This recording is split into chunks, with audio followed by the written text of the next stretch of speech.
Brandon Peters is one of F12's virtual CIOs, and if you're wondering what the difference is between a virtual Chief Information Officer and a traditional CIO, this fireside chat will answer all your questions. Brandon not only shares the key differences between the two roles, but explains why certain businesses should choose one over the other according to their unique needs. Brandon, what is a virtual Chief Information Officer, and how is it different from a traditional CIO?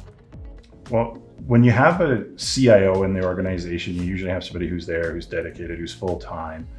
That works well if either you're a business who really focuses in technology, maybe you're developing software or very, very technically minded and you need that role, or you're a large enterprise business and you can afford to have that role within your company full time. When you have a virtual CIO or a fractional CIO, it's somebody who can jump in there and have that focus on something very specific for you, be able to knock off some of your goals, hit some of your achievements that you need to throughout the year without having to have them in there full time and taking up some of that extra bandwidth. You can use that elsewhere in your business to help expand and grow. How can a virtual CIO align IT strategy with overall business goals? It's with conversations, and sometimes people start thinking about the technology first.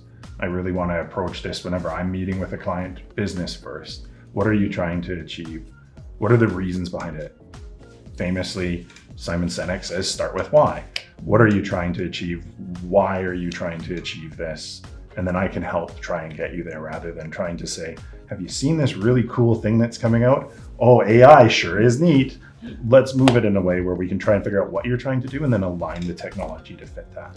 And so what are maybe some of the skills and qualifications that a vCIO has that they bring to the table? It's a very interesting question because I think there's going to be a lot of different flavors out there to the types of vCIOs that you're going to see in the world, or CIOs even. Mm-hmm. And really you're going to need a bit of a mix between business and technology, not just a strict technology. It's not the role where you're going to know the ins and outs of switches and servers and firewalls. You're needing to know a bit more about the business and how workflows and staffing requirements fit into the business, how security plays a role, and as well as I mentioned before, trying to get your goals understood in such a way that you can then apply the technology to fix or expand upon them.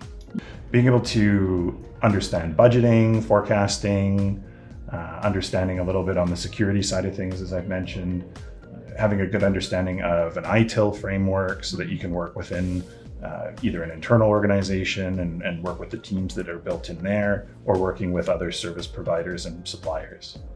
I see, that makes sense. And so thinking about, again, an organization that might have maybe their own internal IT, does a vCIO complement an internal IT team? How does that work? Or do they just take over completely? No, I think it's absolutely complementary at that time. It doesn't have to be. It's not like you need to have your own IT team for it to make sense to have a virtual CIO. It can work with other vendors, other suppliers, that maybe you have somebody who's managing your phone, somebody who's managing your website, somebody who's managing your internal service desk.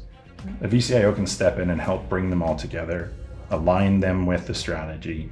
We can do a little bit of resource management within the company as well. Maybe you're a CFO managing one or two junior IT resources and you don't have the technology background. That's where a vCIO can step in and take some of that over, provide some of that mentorship and guidance to staff on an internal IT organization.